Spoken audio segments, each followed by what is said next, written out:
आता आपण थोडं रियालिटी आणि डेटाकडे पाहूया.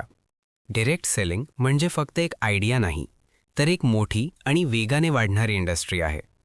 इंडियन डायरेक्ट सेलिंग असोसिएशन म्हणजेच IDSAच्या रिपोर्टनुसार 2023-24 मध्ये डायरेक्ट सेलिंग इंडस्ट्रीने 4.04% ग्रोथ दाखवली आहे आणि भारतात या इंडस्ट्रीचा टर्नओव्हर 22,000 कोटी रुपयांपेक्षा जास्त झाला आहे. हे आकडे कुठल्याही व्हॉट्सॲप मेसेजमधले नाहीत. हे आकडे आहेत इकॉनॉमिक टाइम्स, द हिंदू आणि द प्रिंट सारख्या ट्रस्टेड न्यूजपेपर्समधले. आता प्रश्न असा आहे, याचा अर्थ काय? याचा अर्थ असा की लोक या मॉडेलवर विश्वास ठेवतायत आणि त्यात ॲक्टिव्हली पार्टिसिपेट करतायत. आता उजव्या बाजूला पहा. हा बिझनेस मॉडेल खूपच क्लिअर आणि ट्रान्सपरंट आहे.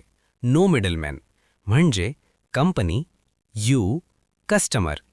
इथे दुकान नाही, डीलर नाही, डिस्ट्रीब्युटर नाही.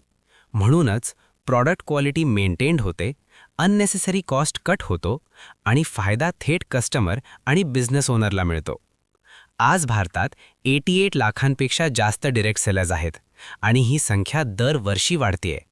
सगळ्यात जास्त ग्रोथ कोणत्या कॅटेगरीमध्ये आहे? वेलनेस आणि न्यूट्रास्युटिकल्स, कॉस्मेटिक्स आणि पर्सनल केअर. म्हणजेच आज लोक हेल्थ, न्यूट्रिशन आणि लाईफस्टाईलबद्दल जास्त कॉन्शियस होत आहेत आणि याच ट्रेंडवर हा बिझनेस उभा आहे.